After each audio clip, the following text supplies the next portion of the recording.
if 10 to 15% of your salespeople miss their target, it's probably the salespeople. But if most of the salespeople miss their target, the problem is the target. So I would actually start there, is make sure that the market will bear what's going on. And then you're providing, whether it's through e-commerce solutions or tech stack for the sales team or whatever that happens to be, the tools to actually hit those targets. Growing a business requires a holistic approach that extends beyond sales and marketing. This approach needs alignment among people, processes, and technologies. So if you're a business owner, operations, or finance leader looking to learn growth strategies from your peers and competitors, you're tuned into the right podcast. Welcome to the WBS Podcast, where scalable growth using business systems is our number one priority. Now, here is your host, Sam Gupta. Hey everyone, welcome back to another episode of the WBS Podcast. I'm Sam Gupta, your host and principal consultant at digital transformation consulting firm Elevate IQ. Planning for sales in the traditional world was easy. If you had a retail location, you would plan the right location, inventory, study the neighborhood, and provide the customer service and pricing aligned with the neighborhood's needs. If you were selling through big box retailers or distributors, you had to hire salespeople qualified to sell to distributors, design their territories, and perhaps send them to golf courses. In the world of e-commerce, planning for sales requires much deeper planning. But what are the best practices for these strategies and how to plan in a structured manner? In today's episode, we invited a panel of cross-functional experts for a live interview on LinkedIn who brings significant expertise to discuss sales strategies in the e-commerce world. We covered many grounds in this episode, including the comparison between traditional and e-commerce sales organizations. Finally, we also discussed the framework for ensuring sales results and the strategic and tactical steps that a sales leader can take to ensure results. With that, let's get to the conversation. Hello everyone, welcome to today's show. And today we have a very exciting topic that is going to be sales strategies. We are going to show you how you are going to meet your numbers in the online world. We know very well how to meet our numbers in the traditional world. It was easy, but in the online world, it's going to be slightly more difficult. But we are going to provide the framework today for your goals. Without further ado, we are going to start with the intros. Chris, would you like to introduce yourself? Absolutely. Thank you, Sam. Great to be here with everyone. Chris Harrington, president of Gen Alpha.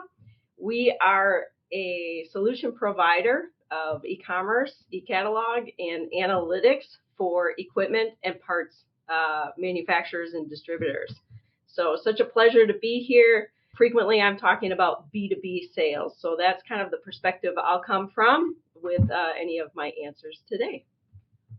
And today you are the real salesperson in the room, to be honest. The rest of them are really pretending to be a salesperson, okay? So you are going to be doing a lot of heavy lifting. We'll see, how marketing side is reacting. We are going to wait for that. But thank you so much for being here, Chris. All right, Ben, can I move to you next for your intro? Yeah, thanks, Sam. Also excited to be here. I think this is going to be a lot of fun today. I'm Ben Searcy. I am the Chief Commercial Officer at Govi, and I'm excited to be chatting about sales and marketing collaboration, I think in particular, because I think there's a mistake where people think sales and marketing need to butt heads. That's certainly not true, and the most successful organizations figure out how to work together. So that's what I'm here to talk about today.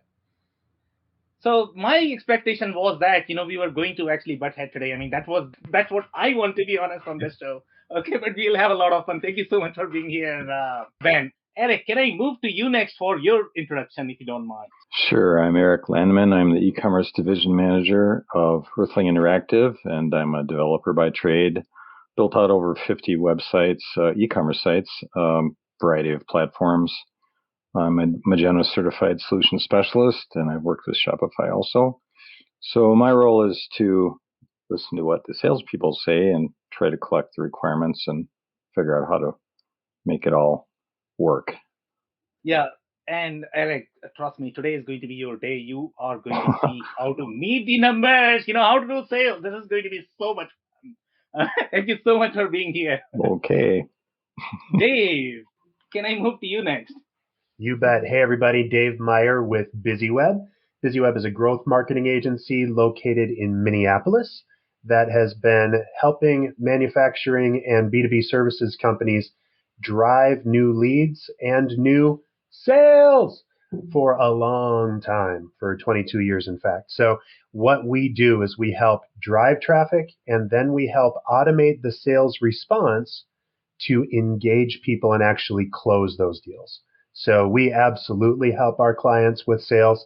And one of the biggest and funnest things that I like to talk about with my clients and kind of on stage is that there's no more sales. There's no more marketing.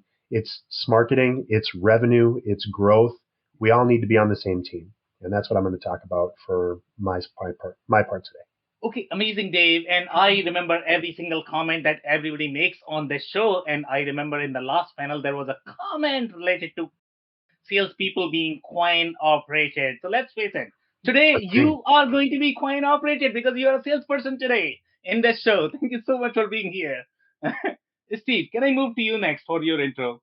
Yes, thanks for having me here. Great people on this panel. My name is Steve Rice. I am with .com Jungle, and short story is we help companies make and implement wise technology choices.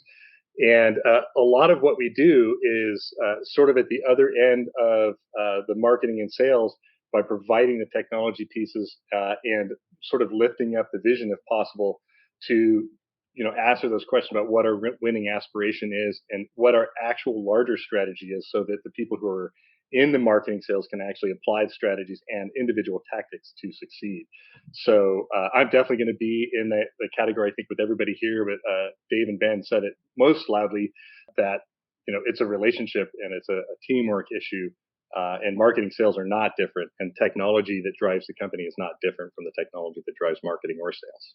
So, Steve, you know me, MEC, you know my vision as well. As long as I'm hitting my numbers, as long as I'm getting money in my bank account, that's what I care for. That's my vision. Okay, so we are going to have so much fun talking about that today. Thank you so much for being here, Steve. All right, so let's dig into the topic. So, Chris, I'm going to start with you. Okay, so as you know how sales leaders typically work. If I were in the traditional world, in the B2C world, I had my retail store, I'm going to ask my guy, I am looking for $5 million, $6 million, whatever, that store can bring me. And my guy is going to make sure that I am getting the $6 million in that year based on, and whatever resources they need, they can probably ask, but you don't require as much planning. The same thing happens in the B2B world as well. We simply need to find, different retailers that we need to target. We divide the territories. Most likely, in terms of the number of states, we hire a bunch of smart salespeople who are really good at phone, and that's it. You go, and numbers are done. Now let's face in the e-commerce world. Okay, let's say I'm giving you a target. Okay, I am looking for $10 million in through my e-commerce sale. So how are you going to approach this? What is going to be your plan in getting me $10 million? Well, all right, $10 million. That's all you want, Sam? That's all. Low expectations, The first place I'm going to look in B2B is I'm going to look to increasing my existing wallet share with current customers. Yeah. And that's going to take us back to some of the strategies that we've talked about on other sessions, right? And I think you can go right back to how do you increase average order value? We gave a ton of tips away there. But really, I think once I increase existing wallet share from current customers, I'm going to go look for new revenue streams. Okay. Yeah. So those are the two ways I'm going to drive business. And I hope that the first way has some lower hanging fruit for me. And then I can attack the more challenging. What I will tell you, which is to go after new revenue streams. Okay. But what I will tell you is that we teach kind of a 5-step process for how to really drive revenue. And this is going to show that 5-step process. And you can see revenue growth is step number 5. But the first step really is mapping the customer journey. And it's ensuring, and so you can go back to listen to our Mapping the Customer Journey episode. And really that's designed to ensure that you're making it easy for your customers to do business with you. And you're really creating a site for the customers that you're trying to target, right? So make sure you have that customer journey mapped. Then the second step is really that we need to launch an e-commerce site. So you have got to do the work to actually take your requirements that typically come out of mapping that customer journey, and you've got to launch an e-commerce site. Now, that's no small task, but what I will tell you is the most important aspect of launching is that you need to tell everybody about it everywhere that you are, okay? Because adoption is key. In B2B world, oftentimes you need 3 to 4 touch points with your existing customers before they even know that you're offering something different, which means you're going to have to leverage your salespeople. You're going to have to leverage your customer call center. You're going to have to be in all the places where your customers are and promoting that you have this new sales channel and way to do business with you.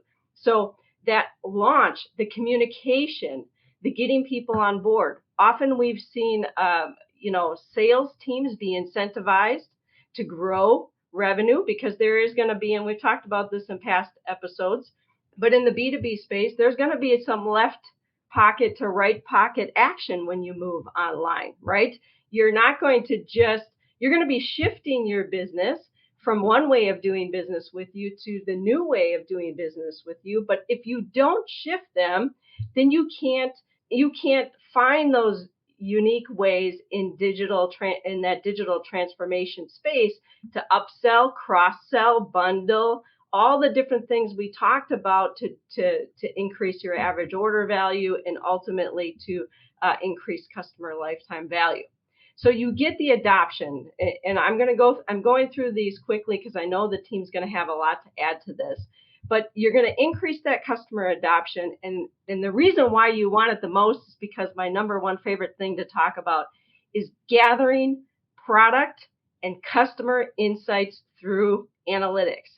You need to drive traffic to your site so you can monitor the behavior of what they're doing, which will give you the business insights to then the next step, which is to act on those insights. Do you need to increase your inventory on any products? Do you need to improve the categorization of your products to make it easier to find what people are searching for and ultimately convert? Do you need to align your pricing because people are searching and you have inventory, but they're not buying because there might be something wrong with your pricing? So you need the adoption to get the analytics, and then you need to act on those insights. And when you do this iteratively, that's how you end up growing the business. You're going to find all of the new opportunities within the data to keep driving your success. So that's a very quick summary, but that's how we teach manufacturers and distributors to grow their business online. Okay, some amazing insights there, and I'm going to have a ton of clarifying questions for you. So as you can see, I am a very traditional sales leader. I have a lot of grays on my head. So if you look from my perspective, the way I used to do sales is I had my territories, I had a bunch of guys, I would have compensation on my fingertips, and that was my tool set that I could do my magic and I could actually meet my numbers. Now you're talking about all of that, which is great. But for me, the biggest priority for me is going to be how am I going to meet my numbers for the year, or probably I don't have my job, right? So the strategies that you spoke about is great. But in my mind, that is probably the job of the marketing team. So now if I look at from the sales perspective, I used to do as a sales leader, I used to have my territories. Do I need to design my territories inside the e-commerce? Because if I give you a target of, let's say, $10 million, but $10 million is what you need to get. So if I cannot break it down in different territories, I cannot really analyze what is working, what is not working. So in the e-commerce world, how would you design the territories so that I can pinpoint where the problems are? And how can I find people who are going to be accountable for the revenues? If I have 10 million, I probably need to find 10 people who are going to carry the quota of 1 million. Otherwise, I'm not here. Okay. So that's the approach that I used to take in the traditional world. So how would you approach this in the e-commerce world? Yeah, so in B2B, what would continue is these territories. So you would still have territories, and salespeople would be armed with a new tool in their toolbox. Okay, so when they're approaching customers, they have something new to talk about. And this should be a delight for customers and a delight for the salesperson, because it should be something. Salespeople are always looking for something new to open a door inside of, having a new conversation with a customer. So if they have a quota to grow different sales in a specific territory with these specific accounts, they now can call on them with something new to talk about.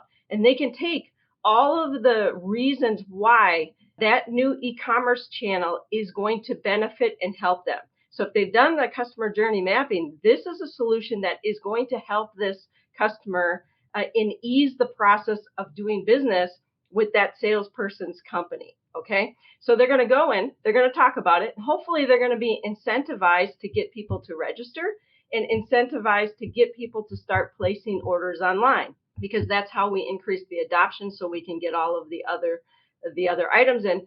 By increasing that salesperson's ability to have that conversation, if he's incentivized or she's incentivized to talk to customers about it, there might be a bonus or something that's valuable for them as well. Now, what's going to happen when they get customers who are more often using the digital tool? They're going to be freed up from some of the activities that take them away from the actual selling of the more complex sales processes. A salesperson shouldn't have to be called for transactional type activities that can be accomplished in the adoption of an e-commerce store. So by freeing up that salesperson's time, they actually can spend more of their time on true sales activities and going after their 10 million quota, because now they're actually helping.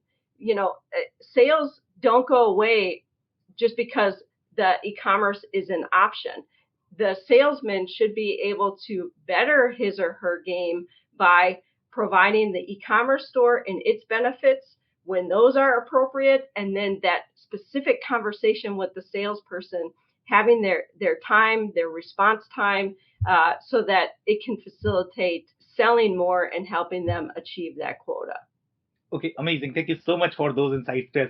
Ben, I'm actually going to move to you next. I'm a traditional sales leader here. Brother, I'm simply trying to meet my numbers, and I'm simply trying to save my job here. So now you are going to help me in meeting my numbers, how I'm going to meet my numbers of $10 million.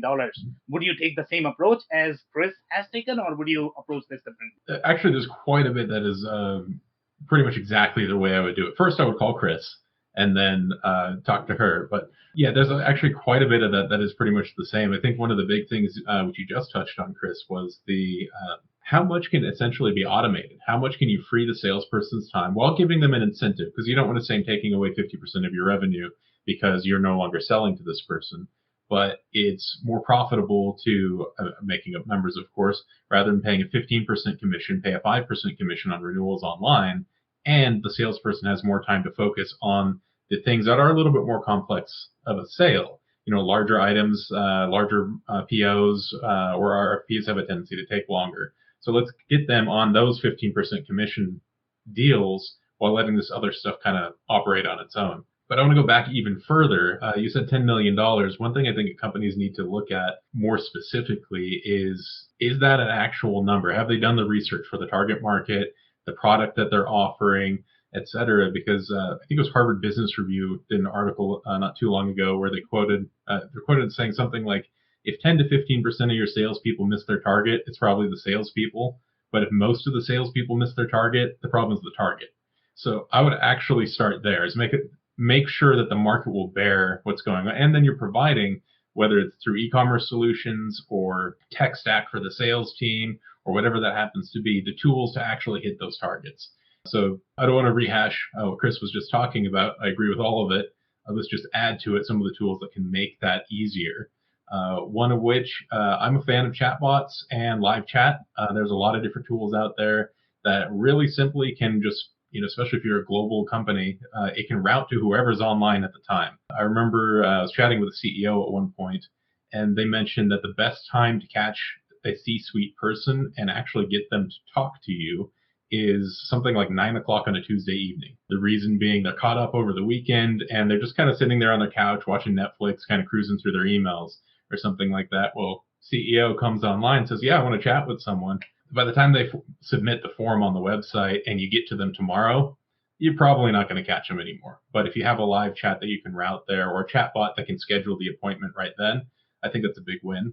And then one of the other elements, there's a relatively new sales tool, a little bit self-serving because I know more about this, but it's give the sales people the tools that they need when they are doing the outreach to follow up very quickly. And video sales right now is incredibly useful. There's a company whose name I'm not allowed to mention, but they used a particular video sales tool called Elevate to run a test during COVID. And what they have done with that is they've, don't quote me on this, but I think it was a 5x open rate and a 4x close rate for open rate for the initial outreach and close rate for the deals closed, because you actually engage with someone on a more personal level.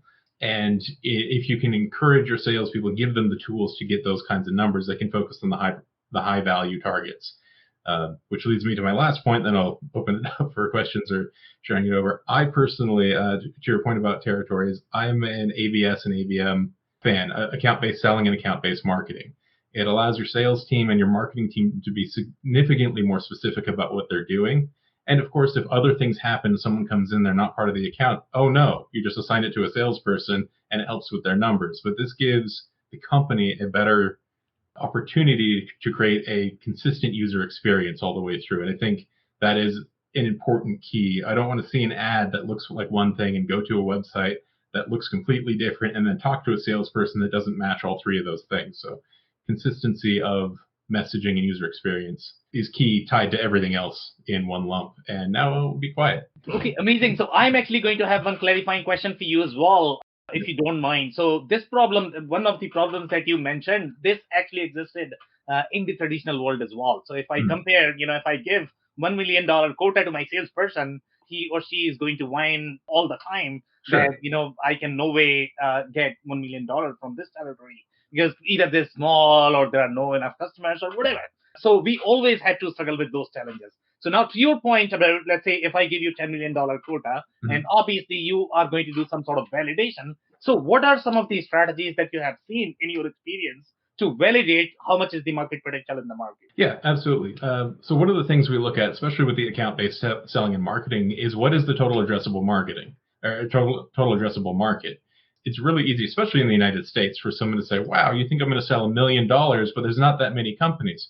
Grab a tool like ZoomInfo or Seamless AI or something like that, and actually look at what the total, who could you sell to? I promise it's larger than anyone thinks it is.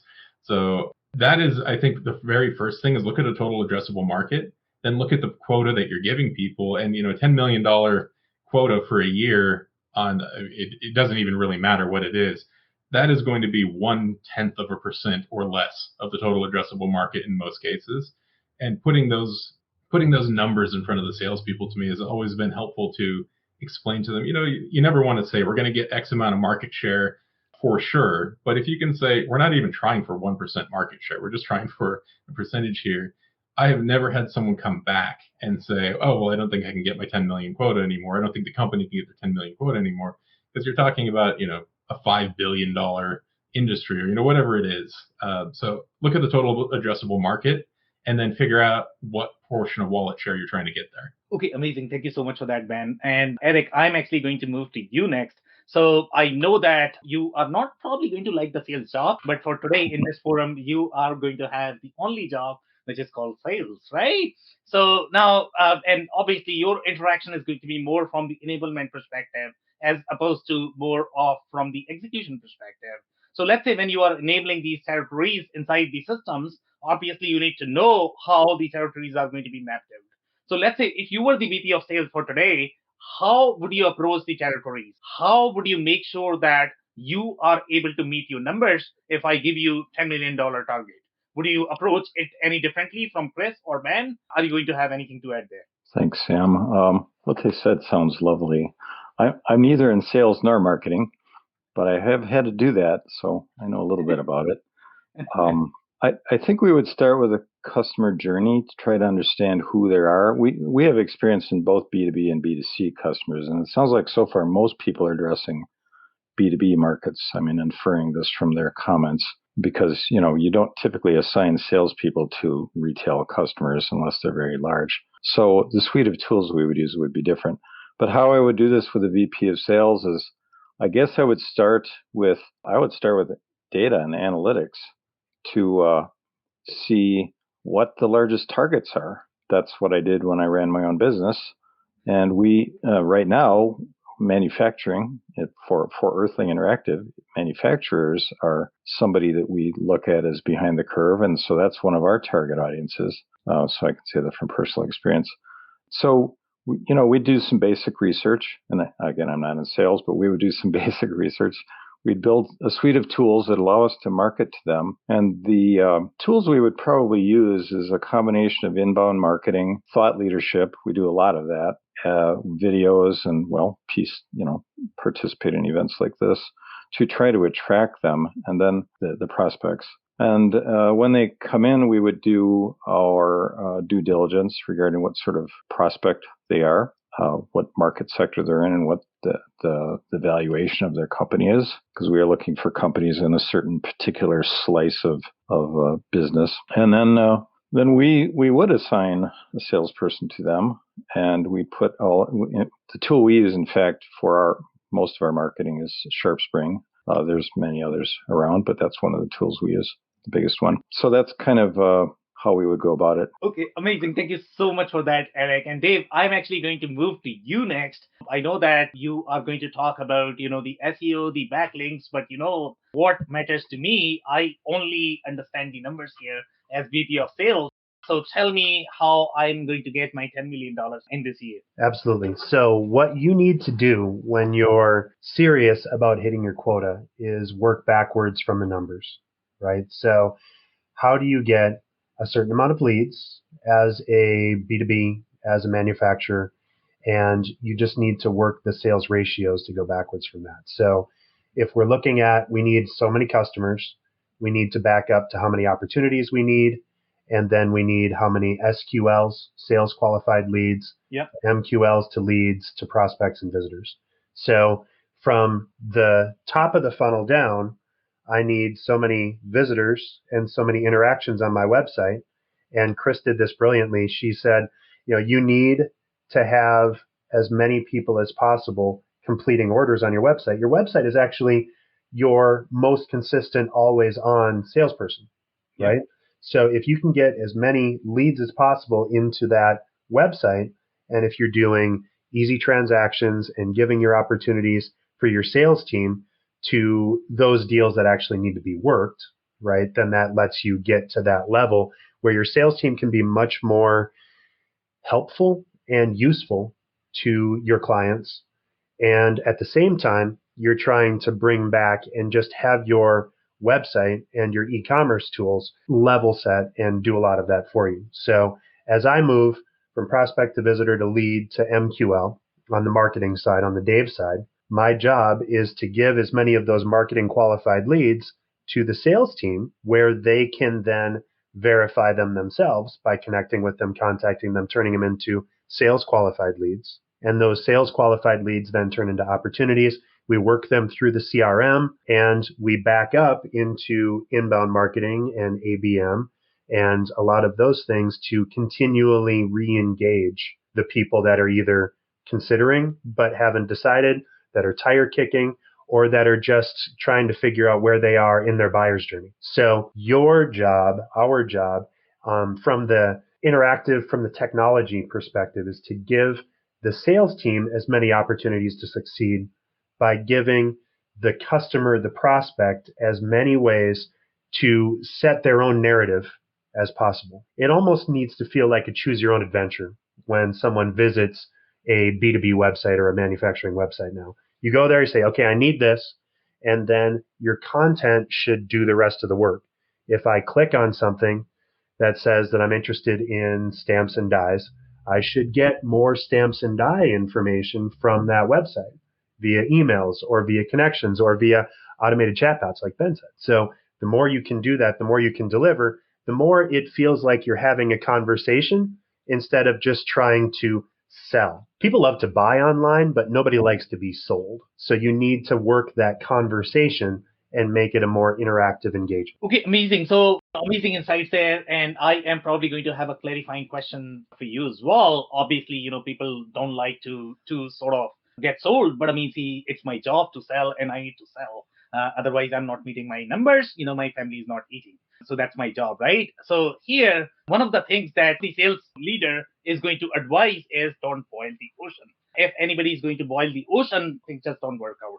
So again, I'm actually going back to the similar question in terms of defining the territories. So let's say if I'm looking at my MQLs, the SQLs, and the opportunities, and yes, the numbers are going to be there, but I need some sort of division in terms of the responsibilities, in terms of the territories. So how would you break this down in manageable chunks so that I am able to compare these segments, I am able to compare these territories?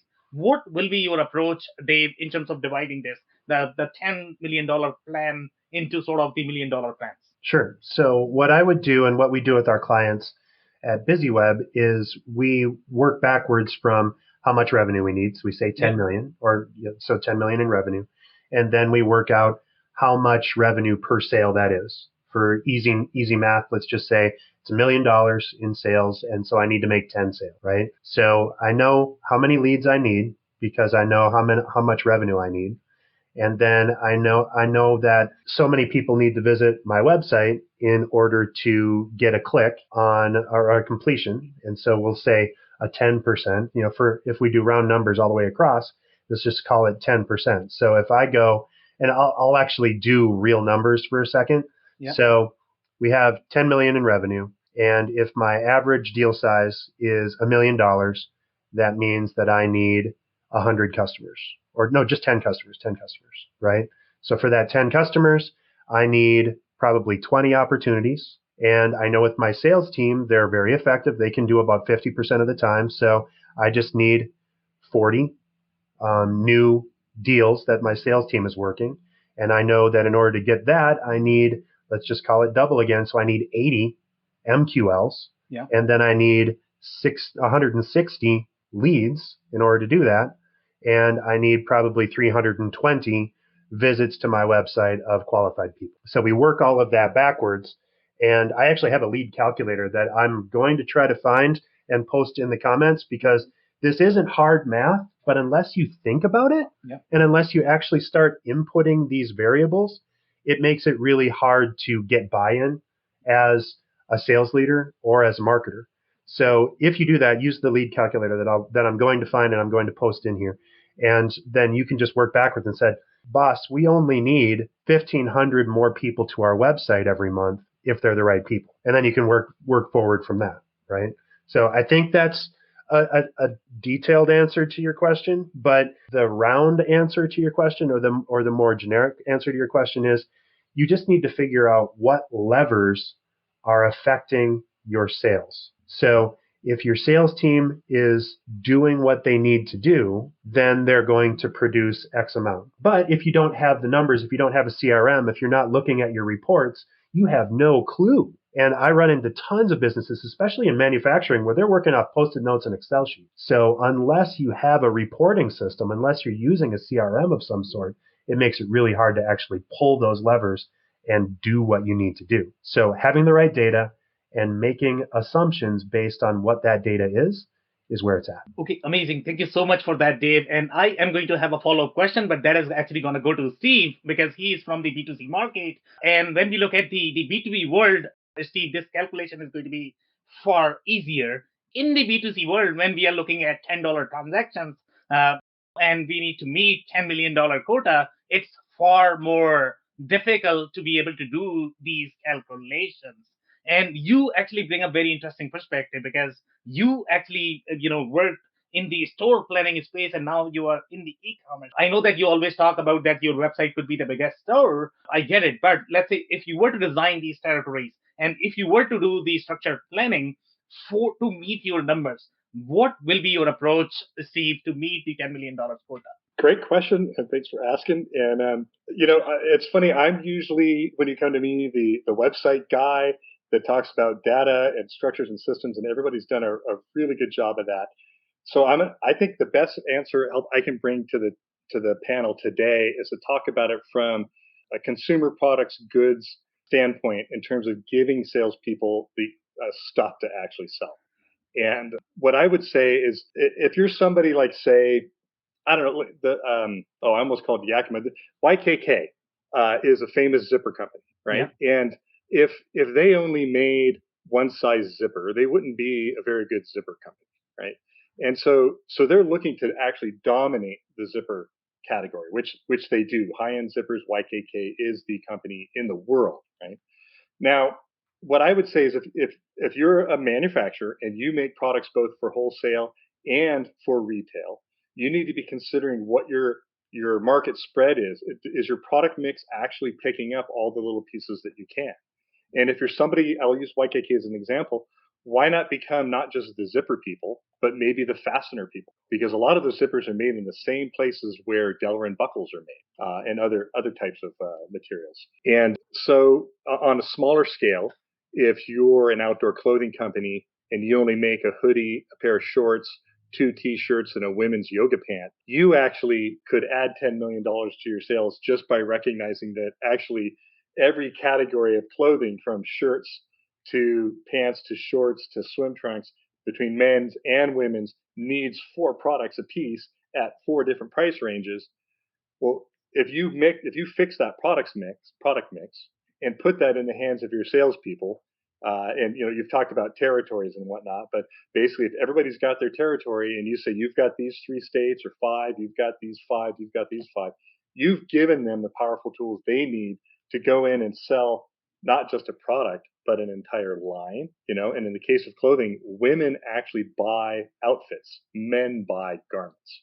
So if you're not selling, and women represent about 65%, at least in the especially outdoor retail world, and I think it's true internationally of all clothing purchases, they buy 65% of the clothes. So do you want to have that extra 15% by selling outfits that they'll buy for their partner? I'd say yes. So my answer to you is, from a CPG standpoint, I think you want to think, I like to use the term strategic theme thinking, meaning from that 100,000 foot level, you need to be thinking about themes like one theme would be to think about your products in terms of generation. Apple doesn't just make a new iPhone so they can sell you more. Of course, maybe that is the main reason, but they also know that it's going to get better. And they're thinking about the iPhone 20 right now, right?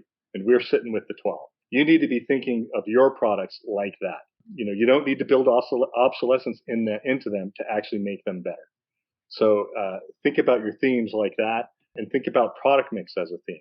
And you put that in the hands of good salespeople, and the good salespeople will stick out like a sore thumb, and the bad salespeople will also stick out like a sore thumb. Okay, amazing. Thank you so much for that insight. And Chris, I'm actually going to move to you with the next question. And as you know, as Steve was talking about good salespeople versus bad salespeople, and we are probably going to have the mix always, even if we were able to find, let's say, 10 salespeople. So we had the quota of $10 million, and we were trying to hit that. And as soon as you are in Q2, everybody's sort of panicking that, okay, we had decided that, we were going to meet $10 million and we are not even at, let's say, 3 million or 4 million. And then the hell breaks loose that, okay, what do we do? So you need to find out what techniques that you can employ to be able to meet your numbers. So what are going to be some of either the strategic or the tactical tools that you are going to utilize to make sure that you are going to meet your numbers at the end of the year? Yeah. So I'll get really tactical here,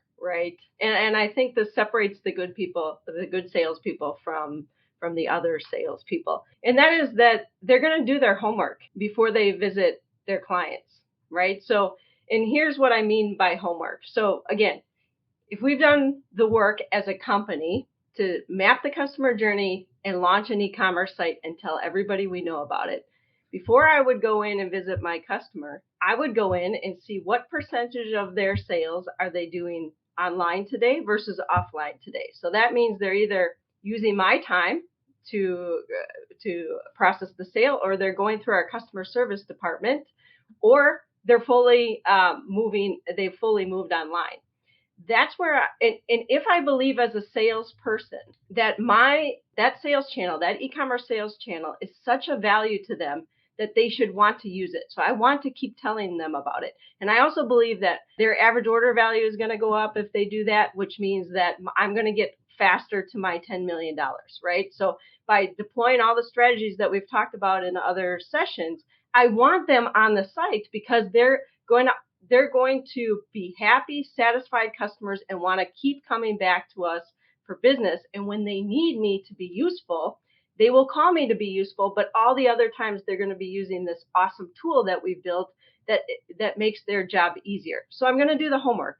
I'm going to look at what are they buying online, but most importantly, what are they not buying online that my other customers are buying online, and what might be the reason for that? So I'm going to, because in our analytics tool, we can get into that customer user login and see the details of what's happening online. Do they have many abandoned carts? Is there some level of information that I can provide to them?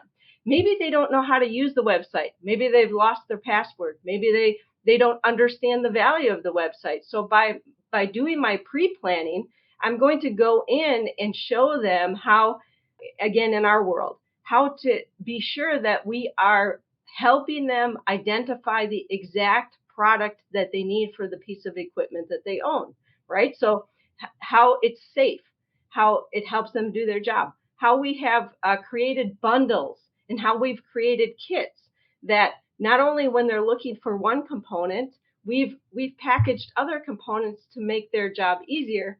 But if they're just calling into the customer call center, they might miss the opportunity to see that. So I'm going to walk in with the information. So maybe I've got 10% of the people at my customer who are using the e-commerce site, and there's another 90% that are not. I want to go see those people. I want to make sure that they've been introduced to the site. So I'm going to be very tactical. I'm going to dive into the data. I'm going to leverage the knowledge of what other customers are doing, why they're using the site, and I'm going to bring that information to my clients so that it increases that adoption so that I can have a better chance of hitting my numbers. Okay, amazing. Thank you so much, Chris, for that. So I'm actually going to move to Ben next. So Ben, as a sales leader, I have tried all of these techniques. The things are still not working. Now we are in Q4, and you know how sales organizations work. You have been in many, right? So now everybody starts taking the personal leaves in Q4 because they know what's going to happen towards the end of the year. So now, as a sales leader, you need to make sure your people are protected. You also need to make sure that everybody is able to meet their numbers because that's your job as a sales leader. So what are some of the strategic and the tactical steps that you are going to take to make sure that the company is able to meet $10 million in revenue? Yeah, well, first you fire anyone who takes leave in Q4. That's well, I think before we've gotten to Q4 and we found out we're so far off target, I think we do need to look at our linearity earlier in the year. This is going back to what everyone else is talking about at the data. If we've come to Q4 and we don't have a plan already, that's a failure from the sales leadership side. And that's going back to what we were talking about earlier, which is, are the numbers actually realistic? What is the linearity? To Dave's point earlier, you know what your numbers are at the end, and you can work your way back up to the top of the funnel. So one of the things I would actually be looking at, especially with a company with limited resources, is where are we actually focusing the activity to drop someone into the funnel? It wasn't a couple weeks ago now, I was actually running numbers, and we figured out by going from unaware, top of funnel, all the way down to hit certain numbers, you ended up having to give each salesperson like 38 leads a day to follow up with. But if you focus efforts and drop them into the MQL or the SQL, somewhere in that kind of middle of funnel section, you bring it down to hitting, and these are real numbers, hitting the actual targets came to 3 leads per day.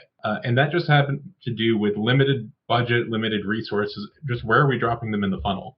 So that's one element I would actually strongly take a look at as a sales leader, is how do I pair with the rest of the organization and figure out where we're going to focus our efforts.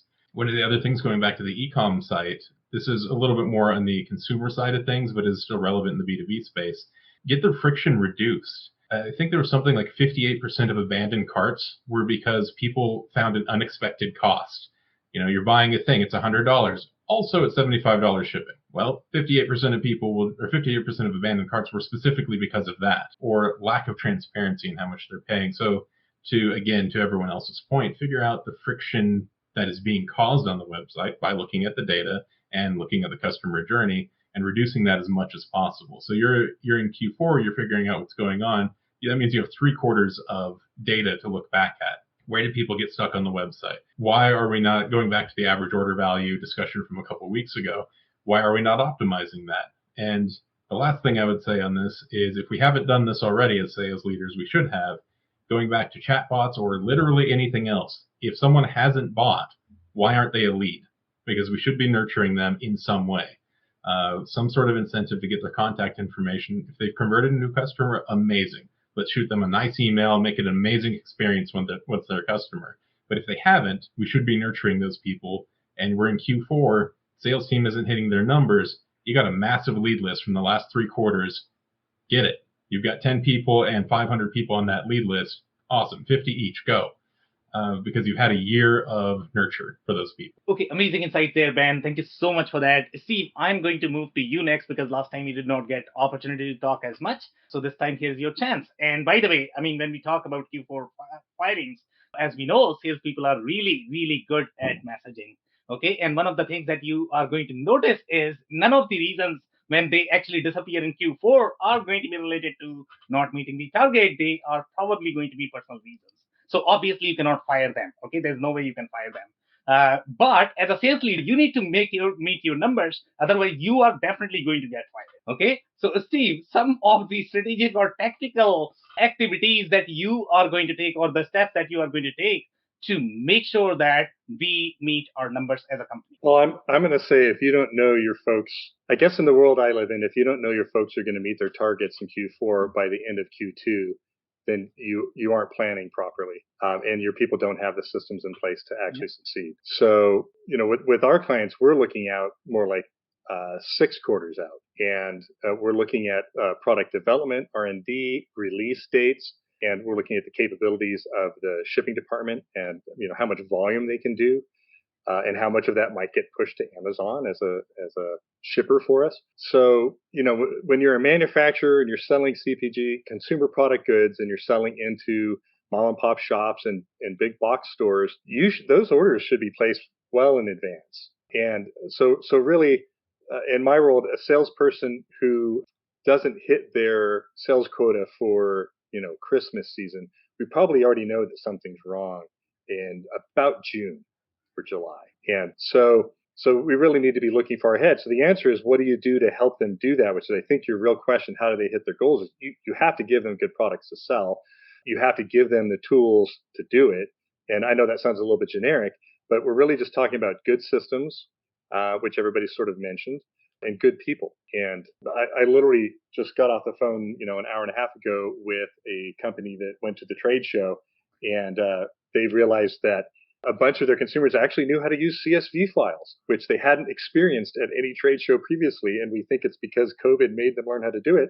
And they came back and said, is there any way we can import CSV files for all of these companies, or they can import CSV files on the web instead of them sending them to us? Because now all of a sudden they know how to use them. And so that I bring that up because it's a systemic process that wasn't necessary 18 months ago and now is.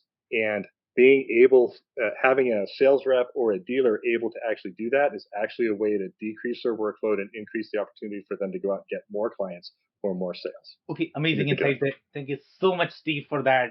Dave, I'm actually going to move to you next. What are some of the specific steps that you are going to take to make sure that the sales team or the sales leadership is able to meet their numbers. The initial plan is great, but we need to make sure that we are hitting the numbers. So what specific steps that you have seen in making sure that they are able to meet the numbers? Now, one of the biggest things that you need to do regularly as a sales team is continue to loop back and work with your team to make sure that they're getting the support that they need to close the deals. Yeah. But also, you need to make sure that you're managing your sales team, right? So having reporting in your CRM, making sure that your team is making the calls that they committed to in their SLA and their service level agreement, making sure that your lead generation system, your marketing, is delivering the amount of leads that you promised, and that you're holding each other accountable for that goes a long ways. So look at the numbers, make sure that you're taking advantage of that. Just like Steve said, make sure that you're working the process, right? We're all in a buyer's journey, and we need to make sure that our customers are actually moving through those spaces. But you also just need to make sure that everybody's doing what they promised to do.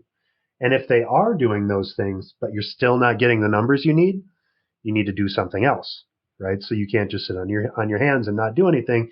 You need to either double down on getting more leads. You need to double down on sales activity and say, okay, your sales quota was 80 calls a week. Now you're doing 120. And we're going to get you the leads. We'll get you Zoom info. We'll get you whatever you need. We'll make sure that you have the right contacts. But you're doing more because we need to hit those numbers. So that's what I would look at. Okay, amazing. Thank you so much for that, Dave. Eric, I'm actually going to move to you next. And now you sort of know when you are going to get that call from the salesperson when, they have been assigned 120 calls and they have to do something. Okay, they have to meet their numbers. And, you are probably going to get that call and you are probably not going to like it, Eric. But let's say if you were the sales leader, okay, and you have to make sure that you are meeting the numbers or you don't have a job. Okay, what specific steps that you would take in the organization to make sure, especially from the e-commerce front, that your team is able to meet their numbers? Well, I think they need to comment or pay attention to the reporting and see what the sales funnel is from the sectors that are the most profitable as a start, and work those. And once they've exhausted those, go to the second best. And I think reporting is a huge part of it. But also there are tools on the front end that can be implemented, that things like product configurators or assisted shopping. So you could have assisted shopping is kind of a loose term, but we use that, including things like 3D configurators or even video with a salesperson online. Some salespeople may be reluctant to use these, so you could be sure that they are well versed in how to use these tools, because once they get good at it, they can realize, wow, this is really a direct connection with the prospect, and that will definitely help them close some sales. So those are cool ways we could do it. So I think education's a big part of it. Yeah. Thank you so much, Eric, for that insight. So now we are going to take the closing advice. Chris, what would be your short closing advice? Yeah, my closing advice would be that to close the sales gap, the information is in your data. The customers who are not buying from you is in your data. The products that you're not selling is in your data. The quotes that haven't converted to orders is all in your data. So you have to get into that data. You've got to do the work, uncover what's not happening. Because if you understand your market potential, then what's not happening is where the opportunity exists. And then you define how you go get that opportunity. And that's where you target your salespeople. You narrow it. So hopefully you've got all this automation happening and people are being driven to your site and they're realizing the benefits. But then you have these others that are not. And that's where your opportunities are. It might be opportunities for promotions on products, right? So if you're not selling them, it could be, again, something's wrong with your inventory or pricing, or you need to promote it because they don't recognize you as the seller of that. So how can you promote it? That's what I would say. Okay, amazing. Thank you so much, Chris. Ben, we can take only short closing advice, maybe a sentence. What would be your closing advice? Same thing, data. Data is where it is. The only thing I would add to what Chris just said is just be totally clear that data is non-emotional. So look at it from an objective point of view, and just the data is what it is. Just be sure you're being objective when you're trying to interpret it. Okay, amazing. Thank you so much, Ben, for that. Eric, I'm actually going to move to you. What would be your closing advice? Oh, I have to agree completely with Chris. But also, besides the data, make sure your salespeople know the tools that are already available and you've paid to develop, because they're there. By the time they're paid for, they're free to use. Okay, amazing. Thank you so much for that. And today is probably going to be the day of data. So let's see what Dave has to say in his closing advice. I'm going to say ignore data. Don't worry about data. All you need to know is to work your plan and to make sure that you're hitting your goals. And use data to do that. Amazing. Thank you so much for that, Dave. Steve, what would be your closing advice? I'm going to say Google level 1 and level 2 strategy mapping and look at long-term strategic planning and then apply some data. But don't do it without a plan. You got to know what you think you're doing in 2 years, and you might change it 6 months or 12 months from now, but you need to make a decision about what that looks like now in order to be able to make a decision that was the wrong decision later. So do your planning. Love it. On that note, thank you so much, everybody, for your insight and time. Right. Thank you. I cannot thank our guests enough for coming on the show, for sharing their knowledge and journey. I always pick up learnings from our guests, and hopefully you learned something new today. If you want to learn more about Steve Rice, head over to .comjungle.com.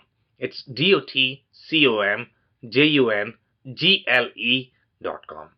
If you want to learn more about Chris Harrington, head over to genalpha.com. It's GENALPHA.com. If you want to learn more about Ben Searcy, head over to govi.io. It's GOVI.io. If you want to learn more about Eric Landman, head over to earthlinginteractive.com. It's EARTHLINGINTERACTIVE.com. If you want to learn more about Dave Meyer, head over to buzzyweb.com.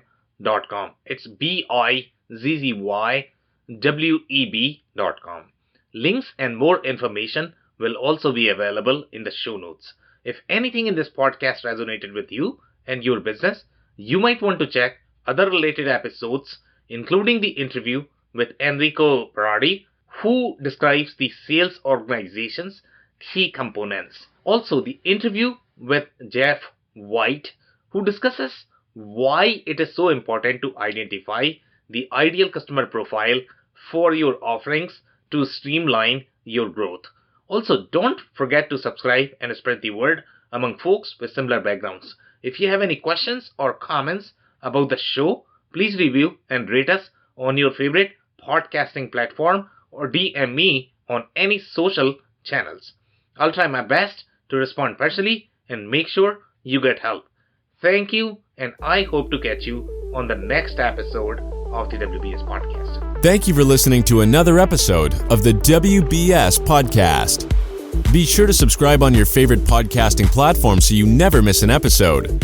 For more information on growth strategies for SMBs using ERP and digital transformation, check out our community at WBS.rocks. We'll see you next time.